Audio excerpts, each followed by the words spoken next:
This show is part of the RetroZap.com podcast network.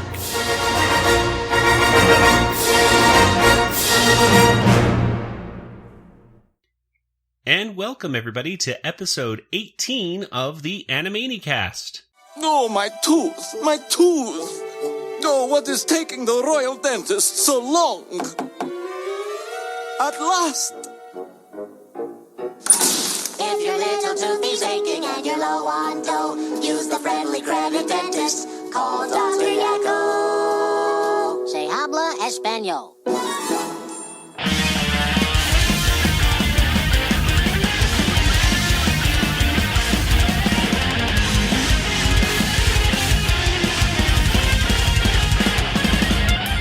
Welcome to the Animanicast. We are a podcast that is dedicated to the animated television series Animaniacs.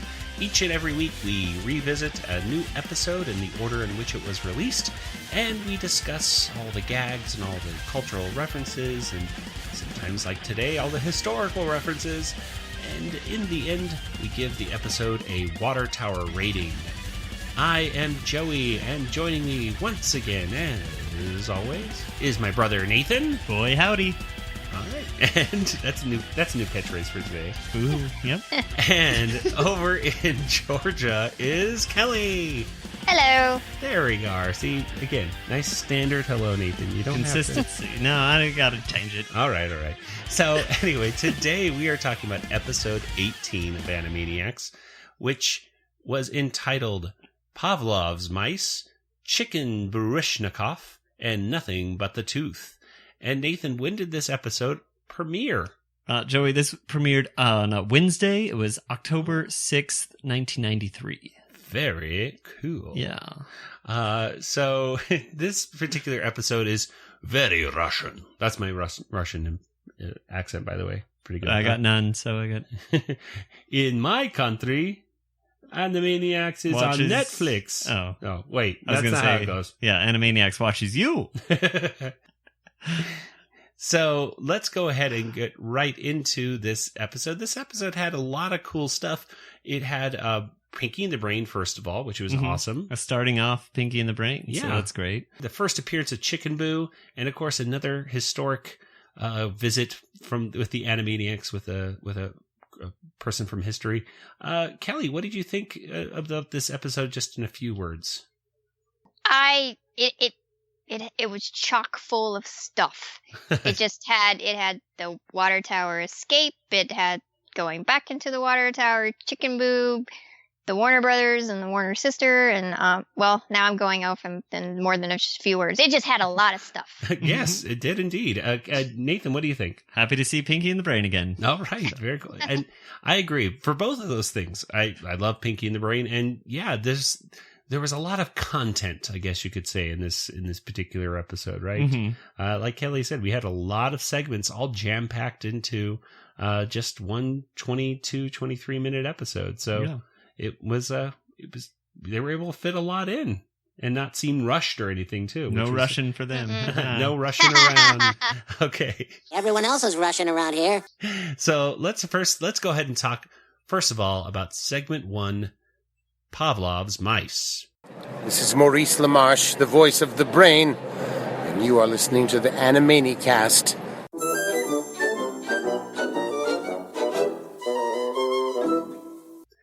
Okay, our first segment is, of course, Pinky and the Brain's return, and this time the cartoon is called Pavlov's Mice. Pavlov's Mice was a story by John McCann, Tom Ruegger, and Sherry Stoner. It was written by John McCann, and it was directed by Michael Gerard. Nathan, what could you tell us about Pavlov's Mice? Okay, the year is 1904. We're in Russia. We're with Pinky and the Brain. And they're with Pavlov. They're getting conditioned to act certain ways when they hear bells and gongs. And they want to take over the world. So in their pursuit to take over the world, they're going to take all the Russian jewels. And of course, since they're conditioned to react to bells and gongs occur multiple times in the episode and end up foiling their attempt to steal all the jewels. Well, this was a cute one right here. What did you think about this particular one, Nathan? I enjoyed it. It's fun. I loved the narfs that Pinky. It's definitely a total catchphrase now of Pinky's for sure. Definitely. Kelly, what about you? I really liked it. I thought it was really cute. I loved Pavlov. This is our first introduction to Pavlov, who is, of course, he was a scientist back in Germany. Not Germany, Russia. We're in Russia. Hello. Mhm. But he was studying not necessarily the classical conditioning behaviorism that he's going over in this, but in real life, he was actually studying digestion and saliva and things like that. Pavlov, in case you didn't know, this is something that if you take Psych 101 in college, I know that they always go over Pavlov and stuff, but it was, correct me if I'm wrong, guys, but this is how I remember the story from college, which was Pavlov is feeding his, little dog, his lab dog, and measuring the amount of saliva that would come each time. And I guess right before he would give the dog a treat, he would ring a little bell, and the dog would come and he would measure the amount of saliva in this little tube that was kind of like it's kind of stuck on the dog's cheek. It's kind of a very poor dog. It was kind of an inhumane situation going on, but whatever. I'm sure the dog was happy enough. He got lots of treats. He got lots of treats. So that's good. So he was measuring the saliva, and then he realized, hey, wait a second. If I don't feed the dog, but yet I still ring the bell, the dog still drools. So therefore, that kind of went into other kind of classical conditioning things of, many, many different things. So the whole psychology of behaviorism, I think, came in part due to Pavlov right there. So it's kind of a cool thing. My first introduction to Pavlov actually came, I think, not from college, but from They Might Be Giants. Yeah, that's what I was. On Bare Naked Ladies. When was it on Bare Naked Ladies? The You Can Call Me Pavlov's dog. Yes. That's right. Bare Naked Ladies has that little line right there in their first album, Gordon, in Brian Wilson. That was the song. Yeah. And yeah, so that was probably one of the first times I heard. It was actually probably the same time because it was Apollo 13. Apollo 13. It was Apollo 18. Apollo 18. That's it. Yeah. Apollo 18. I'm getting Apollo 13 mixed up with something. The movie. Yeah, not the movie. Apollo 18. The They Might Be Giants album had like a song called Dinner Bell. I don't know whether I'd rather be having a bottle of vinegar. I don't know whether I'd rather be having an egg. I don't know whether I'd rather be having an order of bacon or whether I'd rather be having a basket of garlic bread. I don't know whether I'd rather be having some pie or saving my appetite, 'cause I'm waiting for the dinner bell to do the bell thing. Dinner bell ring. So that was probably one of my first introductions to Pavlov. All of this comes together, though, in the early 90s, where we have Animaniacs, Bare Naked Ladies, and They Might Be Giants, all coming together in the early 90s for me. So my introduction to Pavlov, boy, oh boy, you were hitting me on the head. It was all coming together. Synergy, or whatever you want to call it.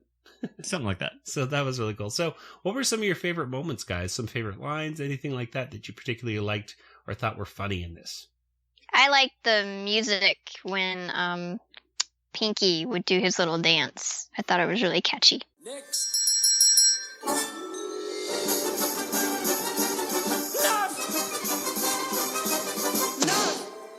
I love the brains thing. When just honestly, one of the things I loved was not only the song, like when the brain, like his facial expression changes to this very serious kind of, straightforward guy to like this innocent kind of like wide-eyed mouse.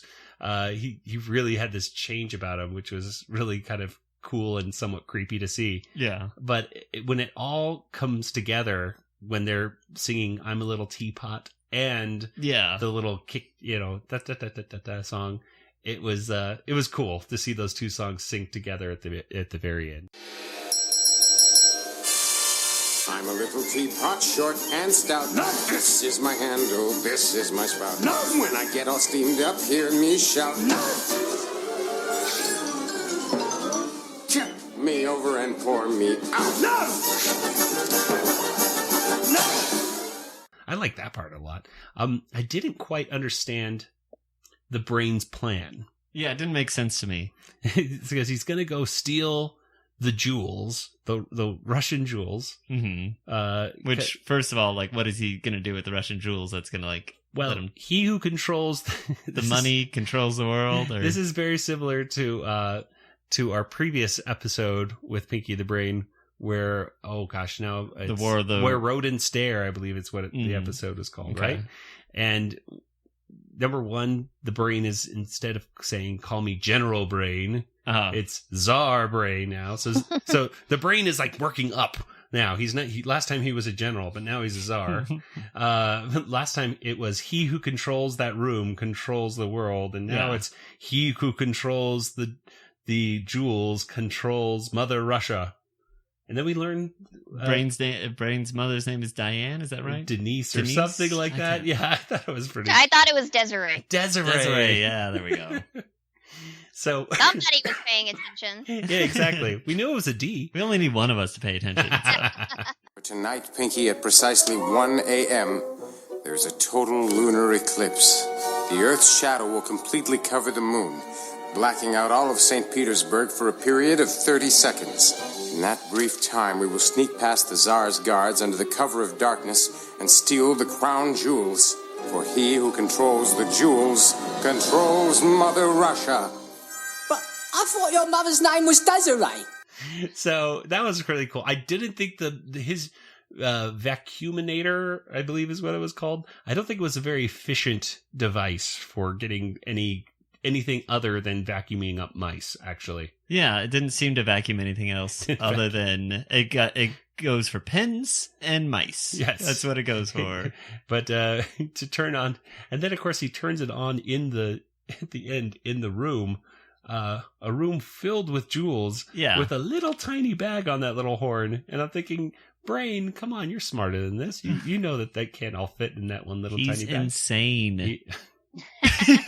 He is the genius, not the insane Okay, one. well, we'll see. I'm still going with that, no matter what you say. For those listeners who don't know what we're talking about, just listen to like the first appearance of Pinky the Brain or Nathan's crazy fan theory. Hey, it's not my fan theory. It's the fans' fan theory. It's the one that you keep bringing up, and it's driving me crazy. So anyway, so cool stuff right there. Let's talk about some of the historic things that we're seeing right here. So Pavlov is obviously a historic figure. I believe set in the correct time period. Nothing that I've seen online. I haven't seen anything contrary to it. So definitely in this time period of Russia and everything. But let's talk about the Tsar now. Right here, he's talking about the eclipse of the moon. Which, by the way, kids, it is okay to stare at a lunar eclipse, but not a solar one. Don't do that. But the Tsar is very full of himself in this one. He's calling it my lunar eclipse and things like that. Kelly, based upon now, we're going to get into more of this, of course, when we get into our third segment. But you've read a lot about this, the Tsar and what are we calling it? Pre-revolutionary Russia, right? Right. Was he known to be this stuck up that he would call like a lunar eclipse his lunar eclipse? No, not from what I've read. He was seen as sort of a godlike figure. Tsar actually is derivative from the word Caesar. Yeah, and so not so much in the later Russian history, but particularly early on, the Tsars were really revered. They called them Little Mother and Little Father. They were looked to for guidance and everything. I'm sure that he did have an ego, ruler of all the Russias. It was a majorly powerful position. But from what I've read about him personally, I get the feeling that he was a very family oriented man, and he was an ineffective leader, and not really ready for the responsibility of being the ruler. And but I don't think he would have taken credit for an eclipse. You know, some of the Russians may have given him that credit, but I don't think he would have taken it personally. So I see. Yeah. Well, for the record, apparently there have been people online that have pointed out there was actually no lunar eclipse that year. Yeah. Which we're splitting hairs kind of thing right there. I think it's the point of the story is there that that's we just needed complete darkness for the brain. A lunar eclipse isn't that dark. Yeah, well, it works for the story. We need total darkness. It's like, can't you just wait for like a new moon parents. or something? Wait a minute, Kelly's going into something here. What were you saying? I said darkness, no parents. I don't know. Lego Batman. Oh, okay. Of now course. I'm remembering it now. Okay. I'm sorry. I went off on a tangent. Well, hey, I love those. I'm all for tangents. Check out the lyrics. Darkness, no parents. Continue darkness, more darkness, get it? The opposite of light. Black hole, curtains drawn. So let's see. Any other quick moments? Anything that you thought was cool? I thought the animation was awesome in this. Yeah. Oh, yeah. I really thought the animation of the brain and Pinky and all that kind of stuff was the facial expressions. It was fabulous from start to finish. The expressions on the brain were particularly good. I was able to freeze frame it a couple times where the brain breaks the fourth wall and looks directly at the audience before hitting Pinky on the head and everything like that. It was just, I really did like those little details that they put in, which there were a lot. Yeah, they did a good job of, everything. But yeah, I don't know what Pinky was planning to do with leather pants. Is that what? Yes. Rubber pants. Rubber pants. There we are. Are you thinking what I'm thinking, Pinky? Yeah, Brain, but where are we gonna find rubber pants our size? That's one of my favorite Pinky lines right there. And for some reason that gets repeated quite often, I think. I think it was in one of the commercials that they would show a lot. Okay. Because it seemed really familiar when I heard it. I'm like, I know I've heard that one a lot. And I think Rob Paulson brings that out quite often too. Like when him and Maurice LaMarche get together and they do their little bit of Pinky in the Brain. I think Rob Paulson pulls that line out a few times too of the rubber pants. Because, I don't know, rubber pants is just it's something funny to say. I did like didn't the brain say at one point, like, I feel cleansed or something like that after hitting him? Is that just my imagination? I don't remember Yeah, it, I don't but remember that's not that. to say it didn't happen. Yeah, okay. Well, Brain said a lot of things in the episode. Zord. Woo, wild hair there, Brain. I like it. Now I feel cleansed. okay, well, let's go ahead and move over to our middle segment. We're continuing with the Russian theme, though.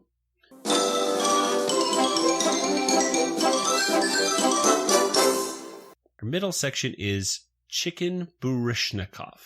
And this is the first appearance of Chicken Boo. Chicken Boo-Ryshnikov was written by Deanna Oliver. It was directed by Michael Gerard. And basically the synopsis is, Chicken Boo is posing as a ballet dancer. Famous ballet dancer. Apparently he's gotten a lot of credibility in the I don't know how long he's been doing this, but in the what I'm to assume is probably just a few days or maybe a couple weeks. He's now performing in the New York Ballet, and he's the ballet director says that he's the best dancer in the world and he's never seen a better dancer. And he dances with this woman, and they're dancing into Swan Lake, I believe, right? I don't know. They dance to Swan Lake, and at the end of Swan Lake, which was Tchaikovsky, another Russian, Chicken Boo's wig falls off, and his pants fall down, and it's all of a sudden people realize it's a giant chicken. Oh, and they throw tomatoes and stuff at him, and it all comes apart, and the ballet director boots him in the butt so hard that Chicken Boo flies out of the ceiling. Yeah. His leotard comes clean off, and that's it. That's the end of the episode right there. And he goes off to go impersonate a different person someday. So there we go. That's Chicken Boo right there. Let's talk about this particular one, but also I guess Chicken Boo in general. Yeah. First of all, Chicken Boo is a chicken, a boy, I'm assuming. I think so. And yet we're not calling him a rooster, so it's good to know. Maybe he's just a female. We don't know. I don't know, but anyway, so Chicken Boo is a chicken. He's a giant chicken. What do you guys think about Chicken Boo segments? Nathan, what do you think? I enjoy them. I usually end up feeling bad for Chicken Boo, I think, because I'm like, he just wants to be a man, and like, even now I was kind of thinking like transgender wise, I'm like, maybe he really identifies as a human. Yeah, and then, you know, who are we to say whether he's a chicken or a human, you know? That's a good point. That's a completely different way to look at Chicken Boo. It is very true. But yes, he is persecuted for wanting to be a human. I do feel, because really, what is the harm? He's not. He's not hurting. Like, they just don't want him to take jobs away from humans, I guess. I guess so. But the humans around him really do love this. They always love Chicken Boo up until that point. Yeah, he was a great dancer, you know, like. You're a giant chicken. Oh, that's a good one. You are the best dancer I have ever seen. So, Kelly, what do you think about the Chicken Boo, or this segment, or just in general? I usually like them. They're pretty short and generally funny. I always love Chicken Boo's expressions. He just looks, I don't know, he's got these big wide eyes, and just like he's completely flabbergasted that people are yelling at him that he's a giant chicken. Yeah, and he is aware of the fact that he wants to hide this, but he always does look very innocent. You're right, those facial expressions of him and the voice. Who does Chicken Boo's quote unquote voiced here? Let's see.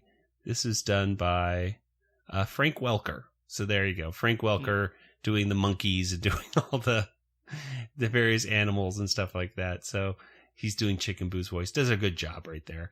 But yeah, you're right, Nathan. I do kind of feel bad for Chicken Boo at the end. But yeah, I mean, at least he doesn't seem to notice that people are even angry with him about. Like, this time he was just eating the food off the stage. He was like, oh, free food. Okay. He's like, okay, well, whatever. I guess I won't dance anymore. He totally becomes a chicken once his outfit comes off. The audience not only had vegetables and fruits, though, but they had bread and they had poultry to throw.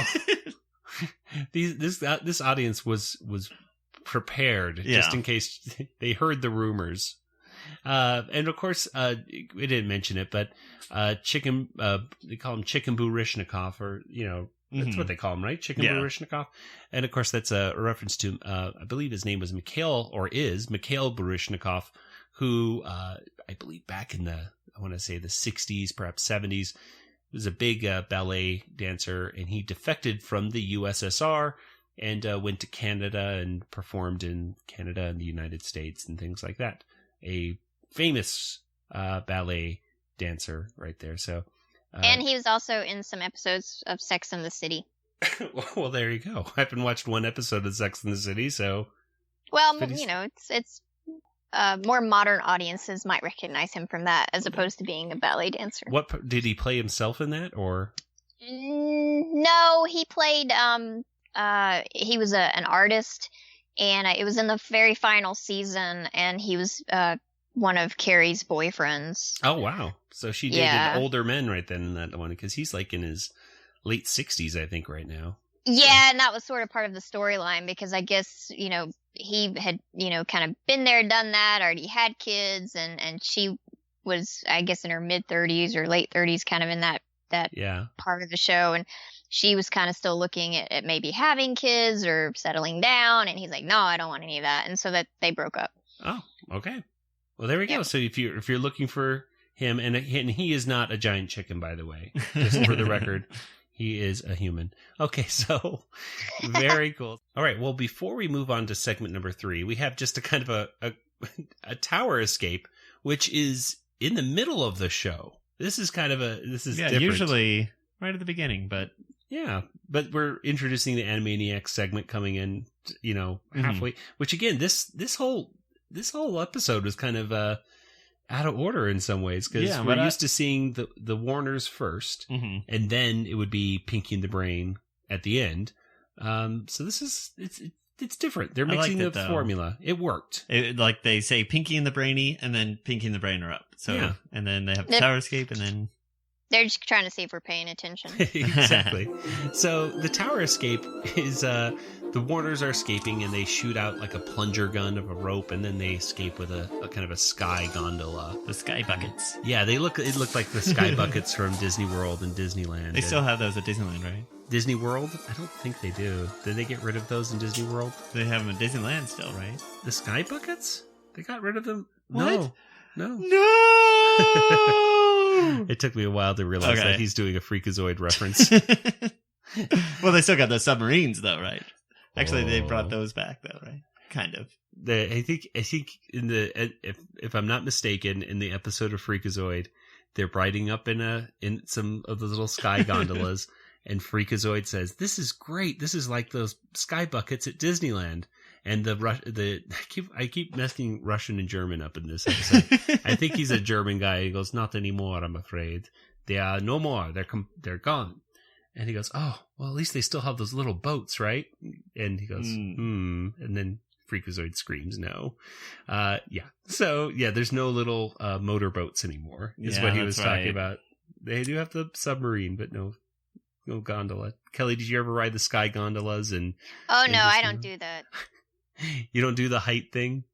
No, I like being on the ground and spinning in circles on the teacups. What is it about the teacups that makes you this is me? I was one of those kids that would just stand in the middle of the living room and spin until I got dizzy and fell down. So, and I had to sit and spin as a child, and I thought that was the greatest thing ever. So I like spinning and that sensation. You get kind of in the pit of your stomach, oh, this is kind of crazy, and I don't know, it's some kind of high for me. I guess. That's cool. Well, I personally loved I like the teacups, but the sky gondolas, oh gosh, I used to love it at Disneyland when it was there because you could go right through the Matterhorn mountain, and it was super cool. So anyway, that was just off the Warner Escape. We would start at Disneyland, but that's just happens. Well, let's stop talking about all that. Let's go ahead and get into our third segment right here, which is Nothing But the Tooth.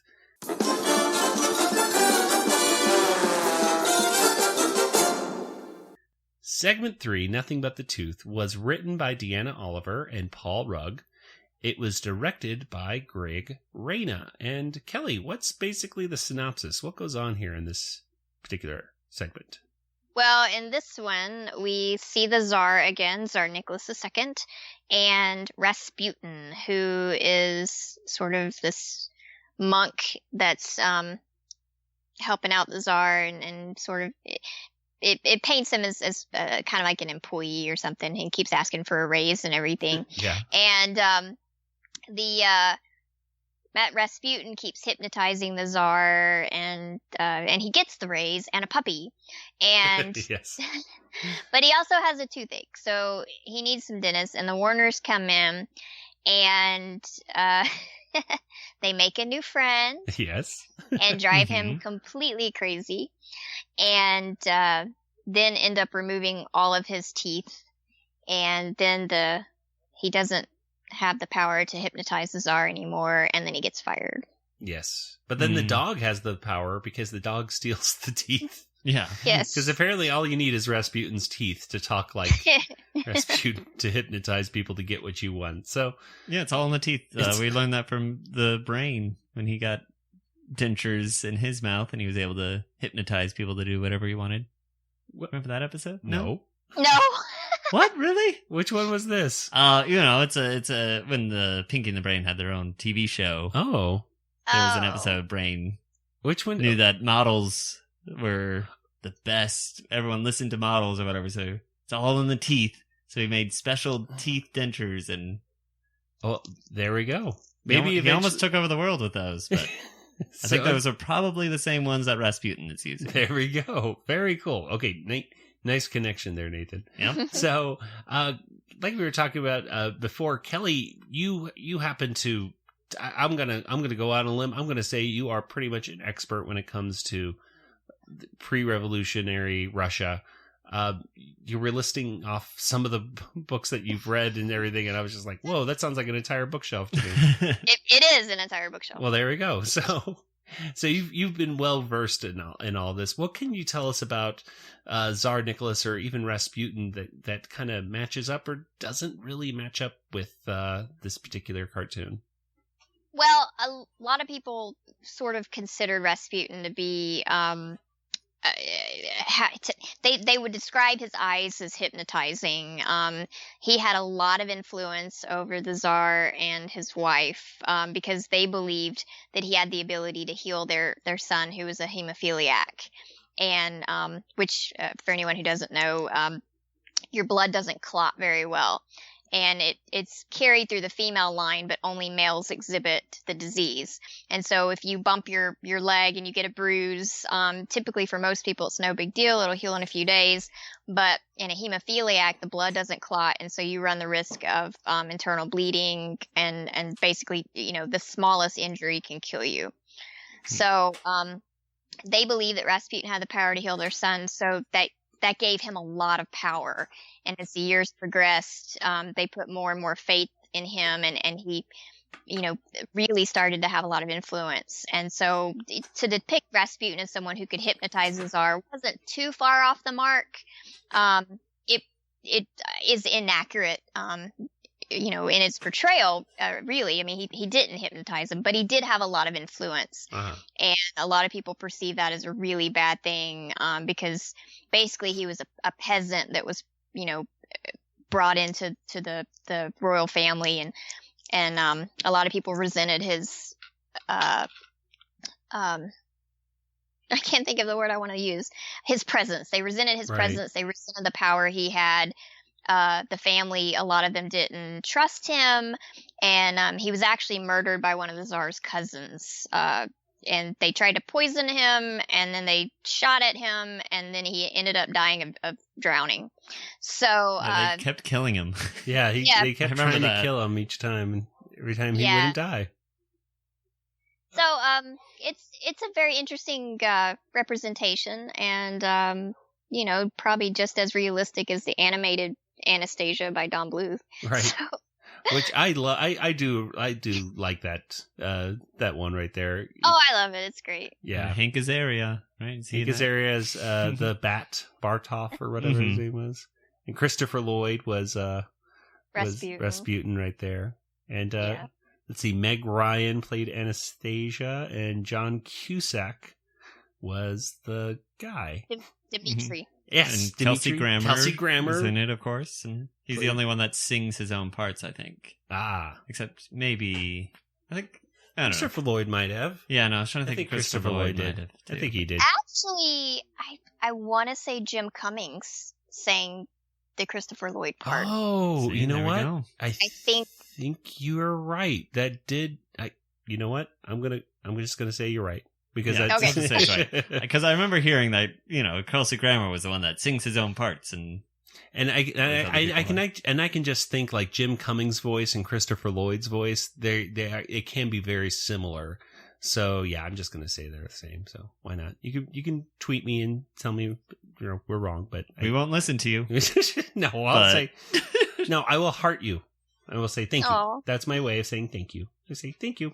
Anyway, so this is a pretty cool Rasputin. Of course, I didn't know much about Rasputin at the time at all. Mm-hmm. In fact, the whole thing here with Animaniacs, we were just talking about the Anastasia Don Bluth movie, but this was pre-Anastasia the movie. This was 4 years before that, or something. Right. So the whole thing of like, we're gonna need some get us some Anastasia. Ow! We're gonna have to deaden the pain with a little Anastasia. Obscure joke. Talk to your parents. And Anastasia hits Rasputin on the head with a giant mallet right there. Mm-hmm. And they say, it's an obscure joke, ask your parents. Which I thought was like, well, actually, it's not as obscure as some jokes that you guys tell, but okay. Yeah, I think nowadays especially, it's like... Yeah, exactly. Just a few years later. And of course... Well, it's funny it says ask your parents, because when we learned about the family in 6th grade, my teacher was like, if you want to find out more about this, there's a really great book called Nicholas and Alexandra. Go ask your parents if you can read it. And so I did. I went home and I said, Mom, can I check this out from the library? And she said, oh, we have that book down in the basement. You can read it. So that's kind of how I got introduced into the whole thing. And I found it really fascinating. Well, there you go. So ask your parents if you can read that too, kids. Yeah, because it gets a little dark towards the end. Well, let's talk about the end right there where Yakko is saying, I foresee great things happening with it, right? Or something. Yeah, but like I that. could be wrong. But I could be wrong. Bye-bye, Czar. What's a nice man? I see nothing but good things in his future. Of course, I could be wrong. And of course, the very following year, the Tsar would be murdered along with his family and everything. Was that the revolution right there of Russia? Is that why that occurred? Yeah, the revolution kind of started while he was forced to abdicate and was imprisoned in his house for a while, and then they kind of moved him around and then ended up taking them to Siberia and housing them at the Ipatiev house called the House of Special Purpose, which sort of sounds pretty dire, and basically took them down to the basement and said, let's wait here, we're going to move you again. But that's where they took guns and basically killed the entire family, from the 2 parents down to the 4 daughters and the young son and even a puppy. Oh, the puppy. Yeah, I know, right? But Yeah. he had mind-controlling powers. No. It's pretty dark. Oh, man. Well, now, of course, some people claim... There was, of course, the famous story of Anastasia escaping. Yeah, she escaped. She escaped, and I think there's been at least 1 or 2 women throughout history that have claimed to be Anastasia.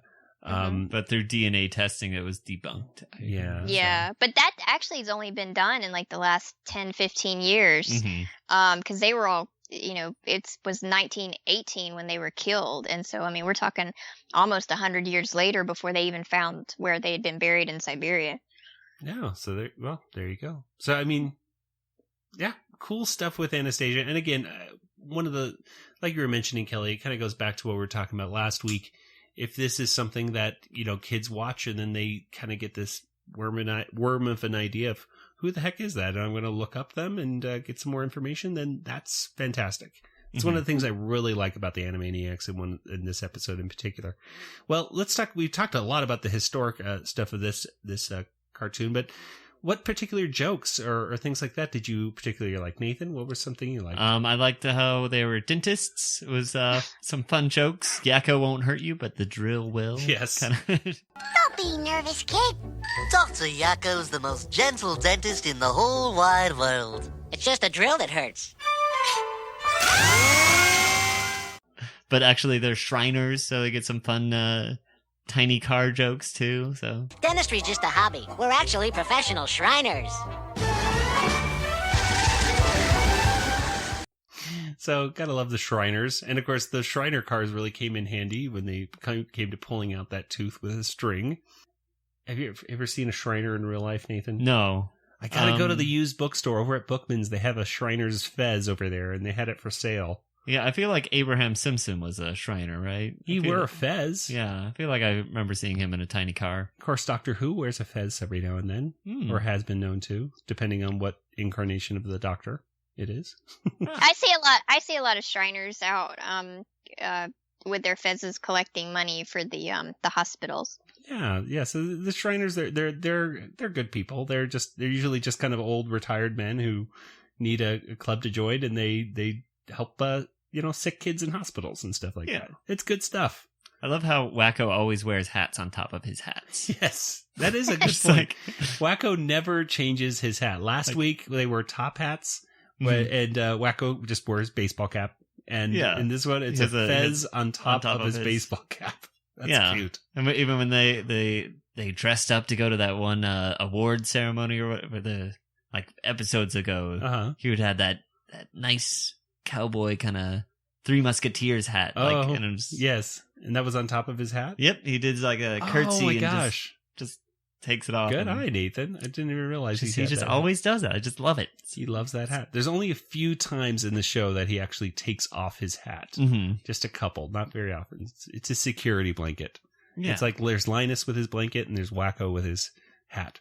So, let's see. Any other particular jokes that we really liked?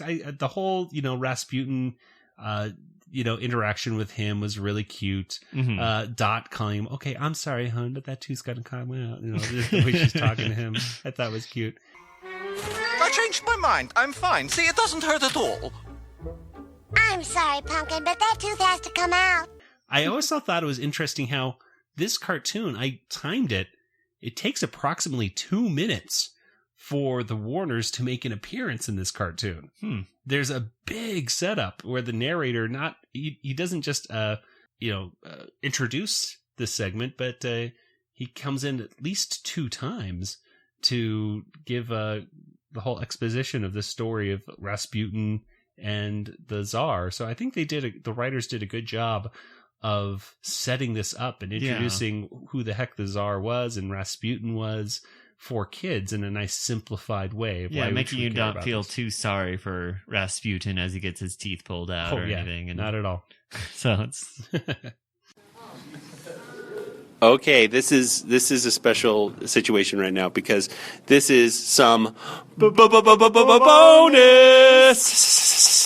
audio clip thing. Audio. Yeah, because we forgot one joke in today's discussion. Best joke ever. Which was Preppy the patient. When they made him Rasputin look all preppy and everything at the end. Now that's preppy. Now that's preppy. Yes, I thought that was very funny and cool.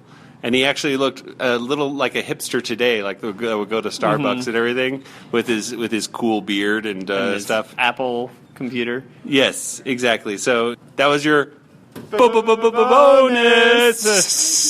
audio clip thing. All right, bye. That's pretty cool. Any other thoughts about segment 3 right here? I guess we call it Nothing But the Tooth. Nathan, Kelly, anything? It was enjoyable. Yeah, I liked it. I think we've already kind of addressed all my favorite stuff in it. Okay. Well, let's go ahead and wrap it up because we're growing one more thing here, ladies and gentlemen. We got 2, kind of. That's true. We got, my goodness. Again, it was a very full episode. Content. This is stuff. Let's go ahead and go to the next part, which is the Wheel of Morality. The moral of today's show was to brush your teeth after every meal. And the moral was brought to you by the American Dental Association. And Dot says something kind of gross. That makes me feel all kind of warm and squishy. Either that or I need to wear diapers. Gross, Dot. TMI. So that was cool. And of course, we have the chase ending at the very end, which I love the animation of these tower escapes and chase endings where the Warners are trying to escape. They do escape. And they get out of Wacko's bag a rug, which is a magic carpet, and they float up to the tower, and the rug is still on the floor, and Ralph tries to use it, and an anvil drops on his head. Classic. I just love it because I laughed out loud when I saw it because I should know better that something like that would happen, but I honestly thought I don't know, the rug he would flip upside down or something something connected to the rug would actually hurt him, not just a random anvil dropping from the sky. I feel like the same thing happened with the barber chair too. So yes, and that's why I thought I should know this thing. Last time it was the barber chair, and he tried to do it, and an anvil just drops on him. And but I always love that when the Warners just look at the camera, shrug their shoulders, and jump inside. But again, Ralph, you didn't need to do that. You could just let them go and just say, now close the door behind you. But he has to go up there and check himself. Yeah. It's his job. He has to close the tower door. He does it every time during the credits. Does it in the beginning, but they just pop out of his hat anyway. So. Oh, well. Anyway, we have, before we get to our tower rating and everything like that, we have something really awesome. One of our listeners, Curtis Findley, actually sent us in a review. Well, actually, his kids sent in a review of today's episode. All right. And they're super cute.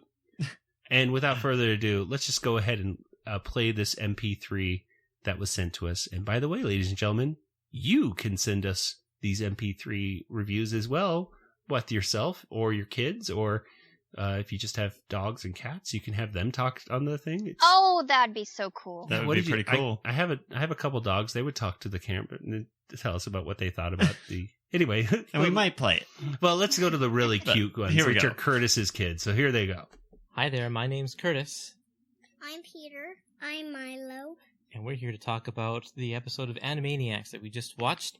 Now, you guys remember, it was called Pavlov's Mice. Who were the stars of this one? Pinky and the Brain. Yeah, and what was going on in this episode? Every time that guy rang a bell, Pinky did Brain did a little dance. Well, Pinky did a really annoying dance, right? Yeah. And what happened when you heard a bell chime? What happened to Brain?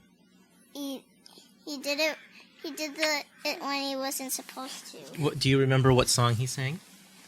No. I'm a little teapot. Do you remember that one? Yeah. And what were they trying to do? They were trying to take over the world. And how were they going to take over the world? To get the money. Yeah, all of the jewels that the Tsar of Russia. The Tsar is the ruler of Russia. And did it work? Mm-hmm. No. Were there any funny bits? Milo, do you remember any funny parts of this episode? When that little mouse got almost started into that machine, Yeah. his hair done up when he came out. That was pretty funny. Yeah, that's my favorite part too. Okay. And now there was a second part to this episode. It was with a character called Chicken Boo. What was he trying to be? A dancer. A dancer, yeah. And then the reporters came into the dressing room, and what did they say? That's a chicken. And did the other guys believe him? No. And then what happened? What happened when Chicken Boo actually got out on stage and started dancing? Everything fell off, and he was actually a chicken. And what were the funny parts for you in this one? The song. The song, the opening song. Yeah. That was a funny song. I loved the Pinky's song. Pinky's song. Which one is Pinky again? Brain is the one with the really big head. He's saying, "I'm a little teapot." Is that the song you like? And then there was a third segment in this one, and it was starring the Warner Brothers. And do you remember what they were pretending to be in this episode? The dentist. Yeah. What did they have to do? They had to pull out this tooth. Did it work? Mm-mm. What were some of the ways they tried to pull out the tooth? Do you remember? Yarn. That clipper. The pliers, yeah. Yep. And use a string with cars. Cars, yes. What was the funny part? When he couldn't actually talk. Yeah, that's right. How about you? When Dad died, it got all of his owner's teeth. The dog got the teeth. Yeah. Yeah. There you go. That's our review of this episode, the Russian-themed episode. Hope you enjoyed it. All right. Thank you so much, Curtis and Peter and Milo, for that review. That was fantastic. And it sounds like there's another Animaniacs fan in the background that maybe isn't old enough to talk yet, but Yeah, maybe not. maybe in a year or so, that you'll have one more reviewer to go on there, which is awesome. So thank you very much for that. That was sweet. That was awesome. And kids sound super cute. Yeah, perfect length. Loved it. I know. I really feel bad because it's like, well, they did that in 3 minutes. Yeah, And we got to get our episode down to 3 minutes now. Get some competition. I know. Boy, they get to the point. We don't do that. Okay, anyway. Well, let's go ahead and get right to our water tower rating.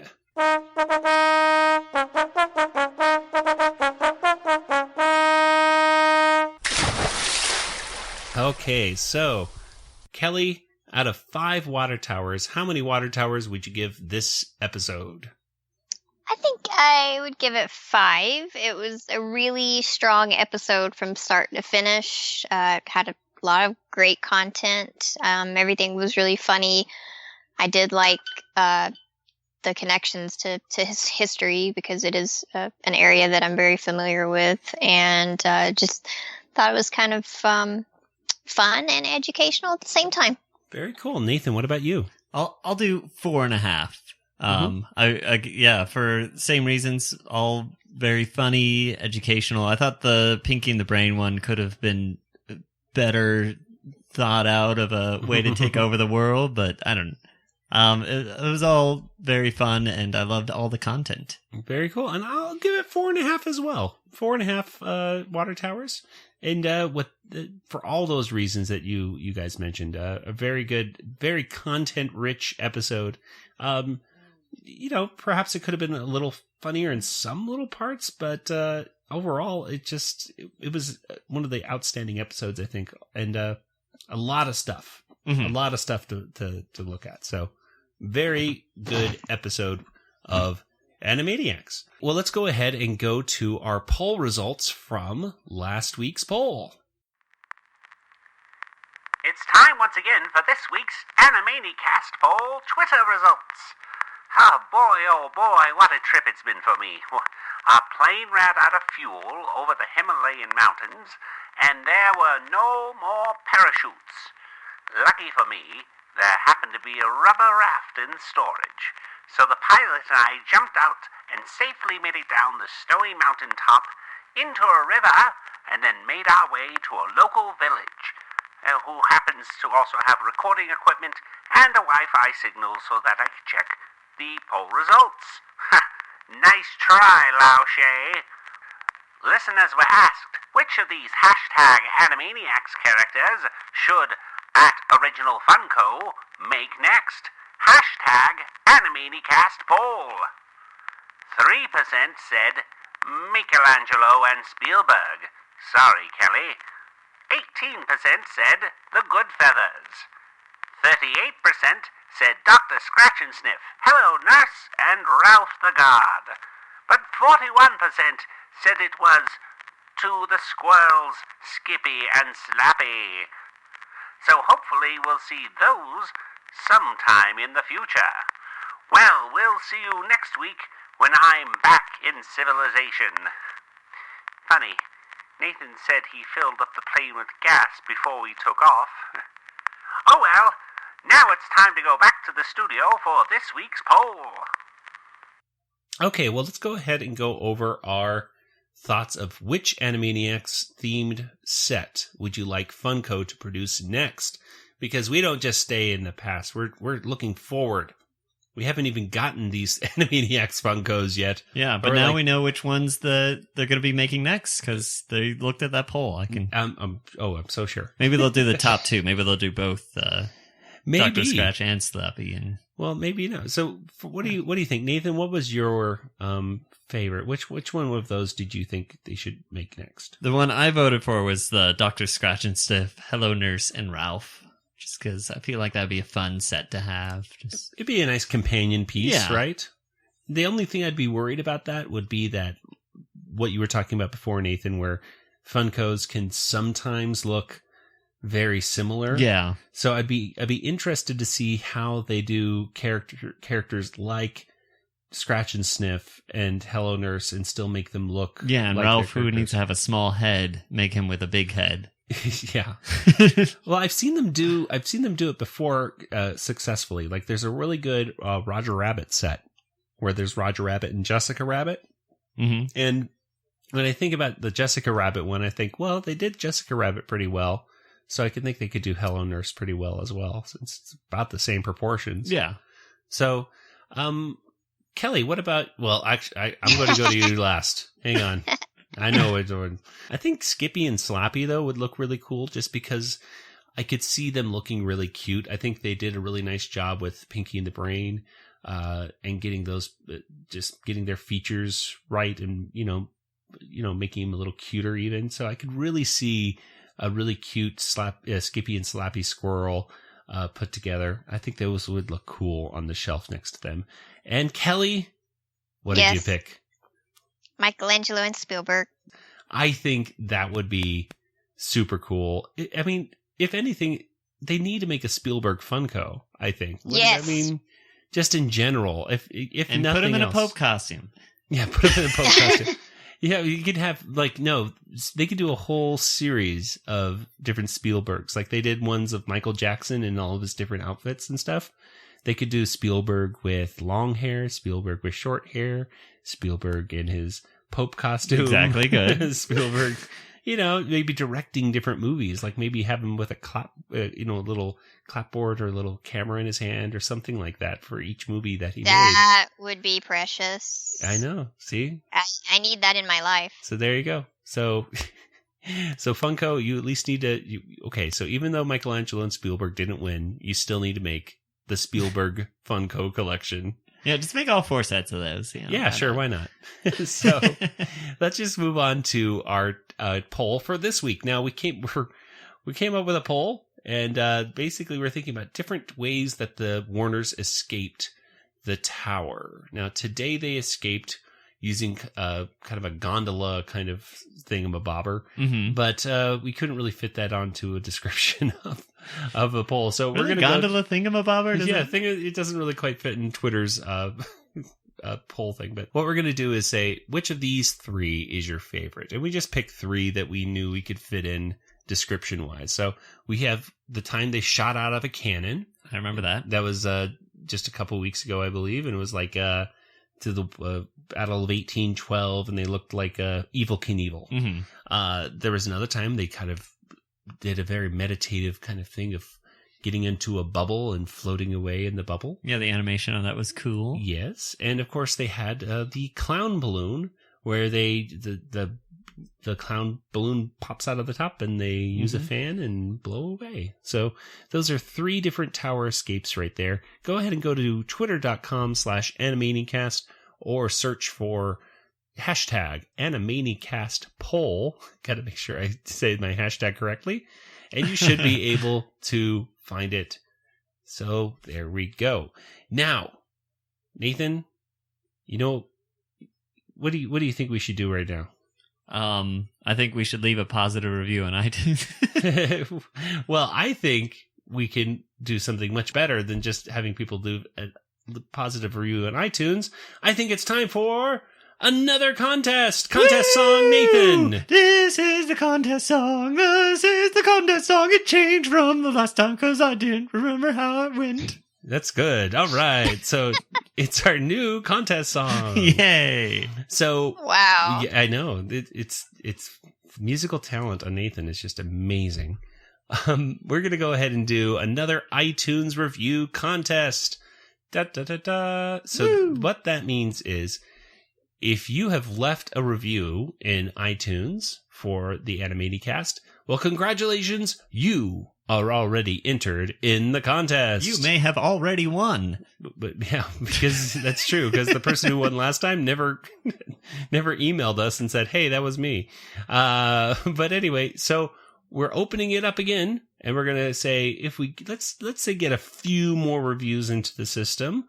I would say let's go for like 2 or 3 or 4 more, right? Just a few more. Okay. And then we're gonna put them into some sort of something and pull them out at random, and then we'll announce the winner. And the prizes are some Animaniacs decals. We have a decal of Yakko, Wacko, and Dot. We have a window decal of Pinky and the Brain. And, of course, a window decal that says, "Put a brain in the White House," which is pretty cool. In fact, Kelly, you've got a sample set, right? Yes, I love it. She can vouch for them, ladies and gentlemen. They look cool. So there you go. So if you are interested in getting those for free, you can head on over to iTunes and leave a positive 5-star review for the Animanicast. It is very much appreciated. And plus, you might just get entered into the contest as well. So there you go. 5 stars equals a entry in the contest. Yeah. Tell your friends to enter in so then you got a better chance. Yeah, sure. Just steal a decal from them. Yeah. Why not? Let's go ahead and get into contact information right now. Kelly, where can people get in contact with you if they like to say hi? They can contact me on Twitter at YodaPrincess, YodaPrncss, or Kelly, Kelly, at BigShinyRobot.com. Very cool. And Nathan, what about you? I'm on Twitter. I have 17 followers at least. Hey. I don't know why I don't have more. It's Boba Fett spelled Jangoft, just like the Jango Fett. And yeah, there you go. It's simple. I couldn't make it any easier. Yeah, well, I think you could, perhaps. But okay, we're going to move on. And of course, you can see us, the Animanicast, on Facebook, and we're also on Twitter. And you can leave us a positive review on iTunes, like I said before. You can also check out a whole archive of our previous episodes on retrozap.com/Animanicast. And while you're over at retrozap.com, check out a bunch of cool articles. Really, RetroZap is really a fantastic place to be. And we're growing by leaps and bounds. They just added like more writers and at least another podcast on there as well. So, check it out at retrozap.com. Okay, well, we will see you next week for episode 19, which is Meatballs or Consequences. Yep. And, or maybe I should say it in like a Swedish Grim Reaper voice, like Meatballs or Consequences. I love that episode. And a moving experience. So we will see you next week. And for the Animanicast, I'm Joey. And for Nathan and Kelly, good night, everybody. Good night, everybody. Good night. This podcast is not endorsed by Warner Brothers or Amblin Entertainment and is intended for entertainment and information purposes only. Animaniacs, the Warner Brothers logo, all names, pictures, and sounds of the Animaniacs characters or any other Animaniacs-related items are registered trademarks and or copyrights of Warner Brothers, Amblin Entertainment, or their respective trademark and copyright holders. All original content of this podcast is the intellectual property of the Animanicast unless otherwise indicated. I'm a little teapot, short and stout. This is my handle, this is my spout. When I get all steamed up, hear me shout. Tip me over and pour me out.